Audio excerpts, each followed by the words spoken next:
Assalamu alaikum. Welcome back to Azhar Medicals.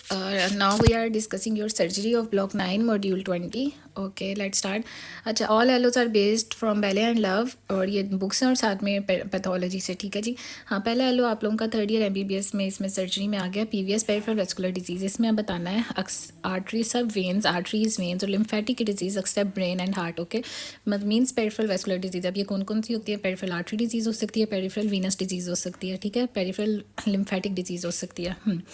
Peripheral arterial disease के अंदर आ गया कि जब नैरो हो जाती है आर्थरोस्क्लेरोसिस की वजह से, यहाँ फिर एनोरिज्म हो जाता है, परमानेंट डायलेशन हो जाती है. वीनस डिजीज़ के अंदर varicose veins, you know very well, and varicose veins and also Venus ulcers. ठीक है, ये दो वीनस डिजीज़ याद रखनी है. इटियोलॉजी में पहले आपने बताना आर्टरी डिजीज़ कौन कौन सी आर्थरोस्क्लेरोसिस की वजह से, जो मैंने बताया. यहाँ कोई थ्रोम्बस आ जाए या एम्बोलस आ जाए, इस वजह से आर्टरी ब्लॉक हो जाती है. ठीक है जी. Aneurysm which is a permanent और लोकलाइज्ड एंड परमानेंट डैमेज और डायलेशन ऑफ आयोटा. ठीक है. वीनस डिजीजेज में दो याद रखनी है, varicose veins and venous ulcer. Varicose veins हमेशा वॉल्व इनकम्पिटेंस की वजह से होती है. डन. Okay, let's start. हाँ जी, आर्टरियल डिजीज़ मैंने बताया आर्थरोस्क्लेरोसिस कैसे होती है. Atherosclerosis you have studied in biochem कि एक आर्थरोस्क्लेरोसिस क्या करता है, एक फैटी स्ट्रीक इंटीमा के अंदर, ट्यूनिका इंटीमा में, which is the innermost intima में फैटी स्ट्रीक लेके आता है. उस फैटी स्ट्रीक के अंदर जो है ना वो फाइब्रस प्लेक बनना स्टार्ट हो जाता है. इस प्लेक की वजह से नैरो ल्यूमन जो है उसका आर्टरी का नैरो हो जाता है और ब्लड फ्लो कम हो जाता है. ठीक है, इस तरह से जो है ना वो आर्थरोस्क्लेरोसिस हो जाती है. लेकिन कभी कभी ये प्लेक जो है ना इसका एक पार्ट टूटता है और वो थ्रोम्बस बना देता है. इस तरह से थ्रोम्बस हो जाता है. थ्रोम्बस की डेफिनेशन भी आपने यहाँ से करनी है. ठीक है जी. एम्बोलिज्म क्या है? एम्बोलाई जो है ना उसका ओरिजिन हार्ट होता है. हार्ट की कोई वेजिटेशन से या कोलेस्ट्रोल का मैस जो हार्ट से आए और किसी वेसल के अंदर जाके लग जाए, उसको ऑक्लूड करते हैं, उसको एम्बोलिज्म कहते हैं. ठीक है जी. वेनस डिजीज़ में दो ही याद रखनी है, वेरिकोज वेन जिनके अंदर वेल्व जो होती है वो इनकम्पिटेंट हो जाती है. रिफ्लक्स हो जाता है आपका ब्लड डीप वेन से सुपरफिशियल वेन्स में. ठीक है जी. हाँ जी, इस वजह से क्या होगा कि जो ब्लड सुपरफिशियल वेन्स में आएगा तो वीनस हाइपरटेंशन होगी, आहिस्ता आहिस्ता एडिमा होगा, फिर स्किन चेंजेस हो जाएंगी और वीनस अल्सर हो जाता है. ये चीज़ नहीं बोलनी है. लिम्फेटिक में कोई भी ऑब्स्ट्रक्शन हो जाते हैं लिम्फेटिक ड्रेनेज की. ठीक है जी. इन सब चीज़ों की वजह से हाइपोक्सिया इस्कीमिया वगैरह होता है. क्या रिस्क फैक्टर है? पीवीएस, स्मोकिंग जो लोग करते हैं, जो लोग हाइपरटेंसिव होते हैं, जिनको डायबिटीज़ मेलाइटिस होता है. एज और सेक्स इसमें ज़्यादा इंपॉर्टेंट है. जो जो एज बढ़ते जाएगी उतने पीवीएस के पेरिफेरल वेस्कुलर डिजीज़, उतना आर्थरोस्क्लेरोसिस वेन्स के अंदर जो है वीनस अल्सर्स होते जाएंगे, उतना ही वेरिकोज वेन्स लॉन्ग स्टैंडिंग की वजह से. ठीक है जी.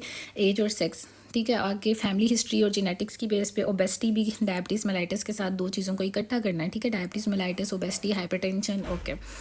टाइप ऑफ पीवीएस जो भी मैंने बता दिया है कि आर्टीरियल डिजीज़ हो सकती है. आर्टरी में कौन सी डिजीज़ हो सकती है? यहाँ आर्थरोस्क्लेरोसिस हो जाए, जो स्ट्रीक आती है एंटीमा के अंदर, और उसके बाद जो है ना वो फाइब्रस प्लेक बन जाता है, नैरो ल्यूमन हो जाता है. ठीक है. और यहाँ तो थ्रोम्बस बन जाए या एम्बोलस बन जाए.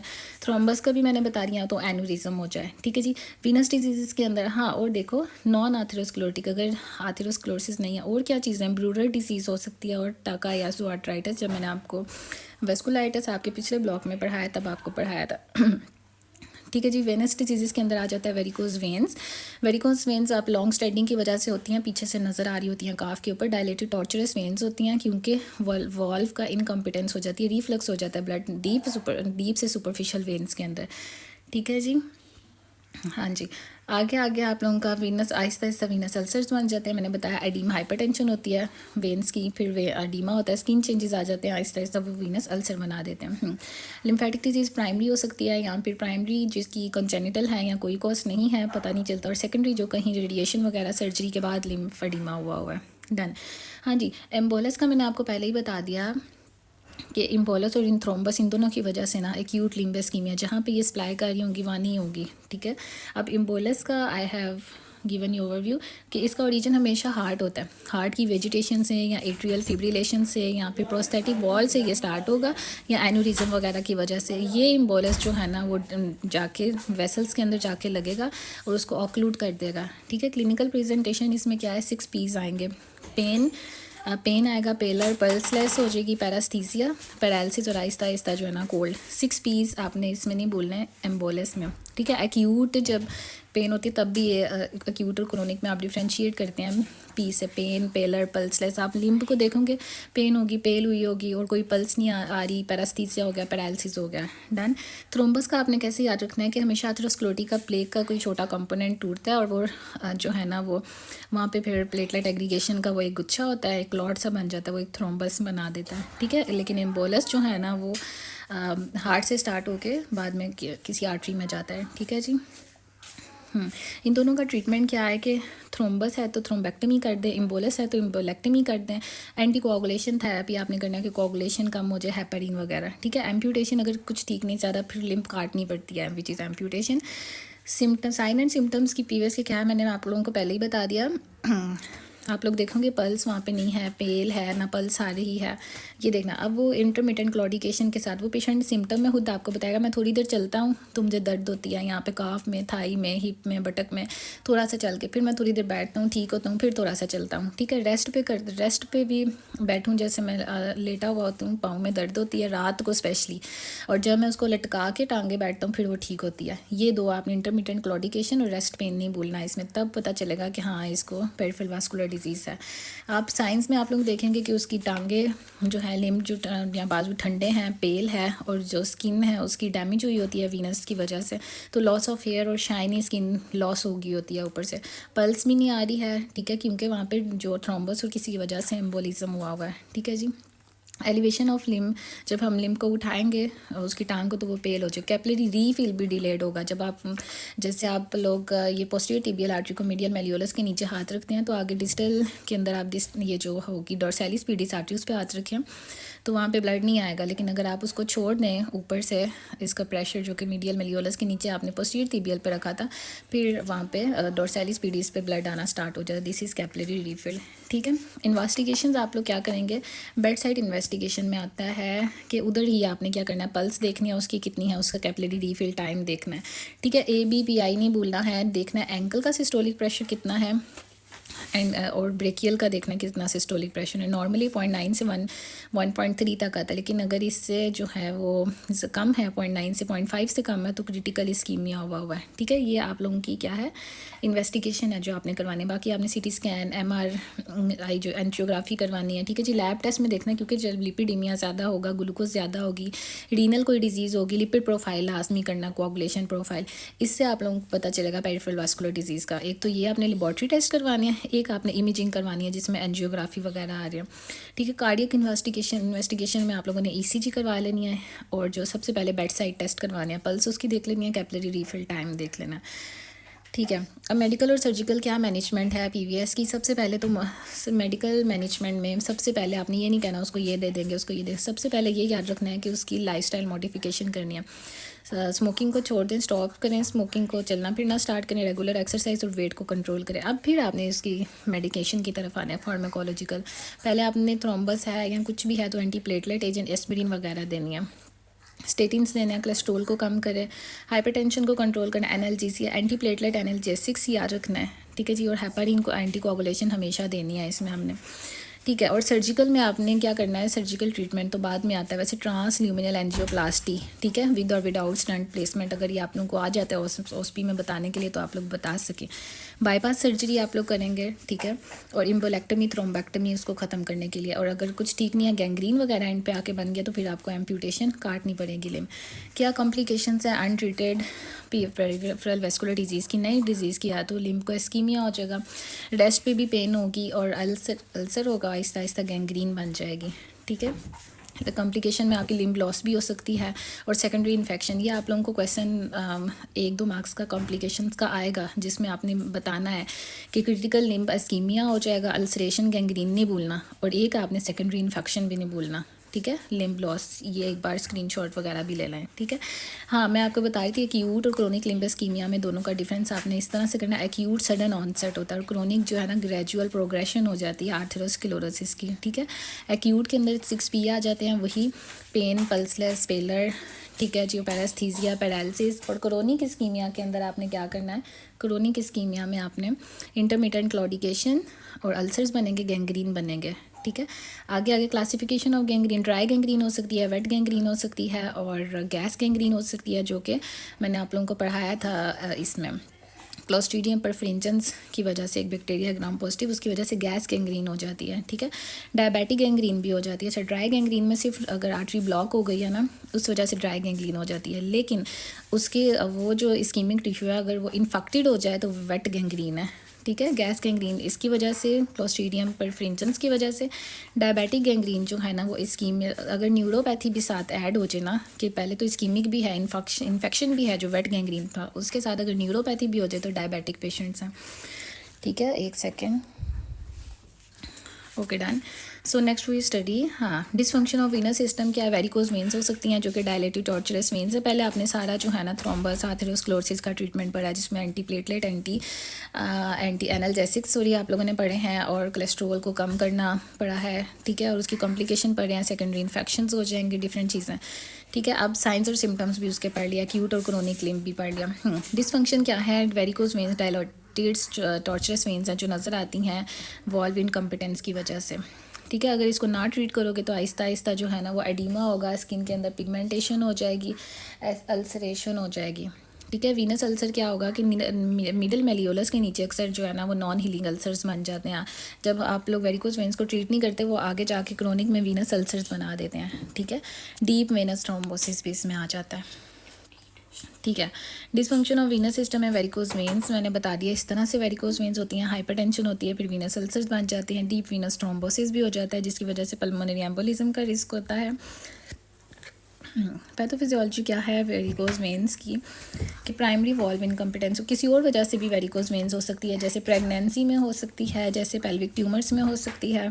ठीक है। इनमें भी ये हो सकती है वेरिकोज वेन्स। वॉल्व अगर फेलियर, ये देखें कि आज जब वॉल्व ठीक नहीं रहती, रिफ्लक्स होगा डीप से सुपरफिशियल वेन्स के अंदर, वीनस हाइपरटेंशन होगी, वेन्स डायलेट हो जाएंगी, टॉर्चरस हो जाएंगी। क्रोनिक अगर नहीं आप लोग इसको ठीक करते तो एडिमा होगा, स्किन चेंजेस होंगे और फिर वीनस अल्सर हो जाएंगे। क्लिनिकल फीचर्स में आप लोगों को ऐसे शुरू से नज़र आ रहा होगा। ठीक है। वीनस अल्सर्स में आपने क्या करना है, सेम वही क्रोनिक वीनस हाइपरटेंशन जब हुई होती किसी भी पिछली चीज़ की वजह से, तो वो वीनस अल्सर है। वीनस प्रेशर ज़्यादा होगा, कैपिलरी से देखो ये वीनस अल्सर की अगर आप लोगों को आ भी जाए, तो जब भी वेन्स में प्रेशर ज़्यादा होता है, कैपिलरी से लीकेज होगा, फिब्रिन जो है ना, फिब्रिन वहाँ पे ज़्यादा आएंगे, फिब्रिन कफ फॉर्मेशन होगी और ऑक्सीजन डिफ्यूजन कम होगी, टिश्यू नेक्रोसिस हो जाएगी और अल्सर बन जाएगा। इस तरह से वीनस अल्सर बनता है, एक बार देख लें। ठीक है। जब टिश्यू ज़्यादा नेक्रोसिस में चला जाए ना, तब इतनी ज़्यादा इम्पेयर्ड ऑक्सीजन डिफ्यूजन हो जाती है, तब अल्सरेशन होती है। वीनस अल्सर हमेशा मीडियल मेलियोलस के नीचे एक इरेगुलर सा नॉन हीलिंग अल्सर नज़र आएगा, उसके बाद पिगमेंटेशन होगी, एसेजिमा हुआ होगा, स्किन चेंजेस होंगे। ठीक है।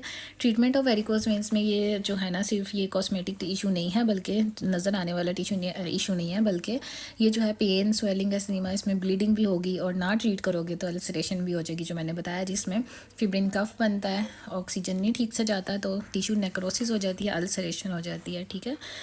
नेक्स्ट आ गया आपका, हाँ, इसमें अब आप लोग कंजर्वेटिव, अब पहले आप लोगों ने पढ़ा कि इसका जनरल प्रिंसिपल, इसको ट्रीटमेंट आप कैसे करेंगे, कि हम इसको ट्रीटमेंट करेंगे सेवेरिटी ऑफ सिम्टम्स की बेस पे, कॉम्प्लिकेशन की, और जो पेशेंट बताए। ठीक है। इसको क्या करना है हमने कि जो माइल्ड सिम्टम्स अगर थोड़े वेरिकोज वेन्स के आ रहे हैं तो 1 फीट है, उसको सर्जरी नहीं करेंगे। ठीक है। अब हम सबसे पहले कंजर्वेटिव ट्रीटमेंट में क्या करेंगे, वेरिकोज वेन्स या लिम्फ को उठा देंगे, लेग को राइज कर देंगे हार्ट लेवल पे कि वीनस रिटर्न बढ़ जाए और स्वेलिंग कम हो सके। एक्सरसाइज करेंगे और कहेंगे कि आप लोगों ने ज़्यादा खड़े नहीं होना, पहले इन चीज़ों पर जाने ना, कि पहले जो है ना वो दूसरे ट्रीटमेंट की तरफ आपने मेडिकेशन देनी है। प्रोलॉन्ग सीटिंग, और उनसे कहना इतना ज़्यादा बैठे ना रहें, ना ज़्यादा खड़े रहना आपने। ठीक है। एक्सरसाइज करें और टांग को उठा के रखें, अपना वेट कम करें। उसके बाद आपने डेफिनेटिव ट्रीटमेंट में आना है। ठीक है। उसमें आपने स्क्लेरोथेरेपी करनी है। एक होता है, ये MCQs पे आ सकता है, सोडियम टेट्राडिसाइल जो है ना सल्फेट आप वेन के अंदर डालते हैं, एक्सक्लोरोसेंट, अभी आपने ये याद रखना, एक्सक्लोरोसेंट आप वेन में डालते हैं, जिसने वेन को जो है ना परमानेंट क्लोजर करवा देनी है, फाइब्रोसिस करवा देनी है। ठीक है। ये सुपरफिशियल वेन्स को ब्लॉक करने के लिए बेस्ट है स्क्लेरोथेरेपी। ठीक है। नेक्स्ट आ गया आपका, थर्मल एब्लेशन। अगर आप लोग जो है ना एंडोवीनस हीट को डिलीवर कर दो वेन के अंदर, तब भी आप इसको ट्रीट कर सकते हैं। वेन जो है ना कोलैप्स हो जाएगी, फाइब्रोसिस हो जाएगी, उसी टाइम जो है ना वो ख़त्म हो जाएगी, तो इतना रिफ्लेक्स नहीं होगा। थर्मल एब्लेशन हो गई है और स्क्लेरोथेरेपी इसमें आपने किया। सर्जरी में आप लोग क्या करते हैं कि अभी भी हम इसको सर्जरी इतनी नहीं करनी, अगर तो बहुत ज़्यादा रेयर कंडीशंस में इनकी सर्जरी होती है। लाइगेशन जब हम काट देते हैं, जैसे ग्रेट सेफिनस वेन को हम लाइगेट करते हैं, थोड़ा सा जो है ना वो काटते हैं स्फीनोफीमोरल जंक्शन पे, वहाँ से फिर हम जो है ना उसको रिमूव भी कर देते हैं लेग और थाई से, ठीक है। फेलिबेक्टोमीज़ भी नहीं भूलना है आप लोगों को। वेरिकोज वेन्स का इसमें से सैनेरियो आएगा ही आएगा, ठीक है। पहले आपने उसकी तो वो कंजर्वेटिव ट्रीटमेंट दिया, लेग एलिवेशन करें, चले फिर स्मोकिंग सॉरी जो है ना वो इतना लॉन्ग प्रोलॉन्ग स्टैंडिंग ना करें। फिर आपने उसके डेफिनेटिव ट्रीटमेंट में आगे स्क्लेरोथेरेपी आपने कर दी, ठीक है। स्क्लेरोथेरेपी होगी और साथ में थर्मल एब्लेशन। अगर सर्जरी की तरफ आपने आना है तो लाइगेशन और स्ट्रिपिंग लाइगेट की वहाँ पे स्फीनोफीमोरल जंक्शन पे उसको हमने निकाल दिया। फेलिबेक्टमीज़ में क्या आ गया, छोटे छोटे इंसिजन आपने देने हैं सुपरफिशियल जो वेरिसिस के अंदर वेन्स के अंदर ना, दिस इज़ कॉल्ड फेलिबेक्टमीज़, ठीक है। समरी वेरिकोज वेन्स के ट्रीटमेंट की क्या है, पहले आपने जी स्मोकिंग जो है ना वो एक्सरसाइज करें, एलिवेशन करें, फिर आपने स्क्लेरोथेरेपी देनी है, एंडोविनस अब्लेशन करना है, लास्ट में जाके आप सर्जिकल करते हैं जिसमें लाइगेट करते हैं, स्ट्रिप करते हैं, फेलिबेक्टमीज़ करते हैं, ठीक है, डन। नाउ ट्रीटमेंट तो अल्सर का क्या ट्रीटमेंट करेंगे जो कि मीडियल मेलियोलस के नीचे पड़ा होता है, तो क्या करेंगे कि उसको जैसे अंडरलाइंग डिजीज़ किस वजह से ये कॉम्प्लिकेशन वीनस अल्सर की हुई है उसको ठीक करेंगे, वही रेस्ट और लेग को एलिवेट करें। बाकी वाउंड केयर जो वो होगा ना, अल्सर जहाँ पे बना होगा वहाँ पे आपने स्किन केयर भी करनी है, वहाँ पे साइड की टॉपिकल कॉर्टिकोस्टेरॉइड्स लगाते रहना है। और वाउंड केयर उसको भी आपने बार बार ऐसे नहीं अल्सर को रहने देना, एंटीसेप्टिक या सलाइन के साथ रेगुलरली उसको जो है ना आपने साफ़ करते रहना है, उस पर ड्रेसिंग लगाते रहना है, ठीक है, और एंटीबायोटिक देनी है। Okay, done. हाँ, ट्रीटिंग अंडरलाइंग वीनस, अच्छा किस वजह से, जैसे वेरिकोज वेन्स की वजह से हुआ है या किसी वजह से वेरिकोज वेन्स में मैंने आपको बताया क्या क्या करना है, यहाँ लिखा भी हुआ है। पहले उस चीज़ को ख़त्म करना है ताकि ये चीज़ जो है ना वो ख़त्म हो जाए। नेक्स्ट जो है ना ये जो है ना वेरिकोज वेन्स का ट्रीटमेंट आ गया। वीनस अल्सर, वीनस अल्सर में बताया रेस्ट करो, एलिवेट करो, वाउंड केयर करनी है, वहाँ पे स्किन की साइडों की केयर भी करनी है, वहाँ पे ना फैल जाए, एंटीबायोटिक भी देनी है, ठीक है, डन। हाँ, ये आप लोगों का कंप्लीट है surgery, thank you so much. और आप लोग ना मुझे कमेंट्स में बताया करें अगर आप लोगों का ब्लॉग 7 जो है उसमें हीमेटोपोइटिक सिस्टम अगर वीक है तो बताएं, ज़रूर आपकी वीडियोस बनेंगी। और लाइक भी करें, थैंक यू सो मच, अल्लाह हाफ़िज़।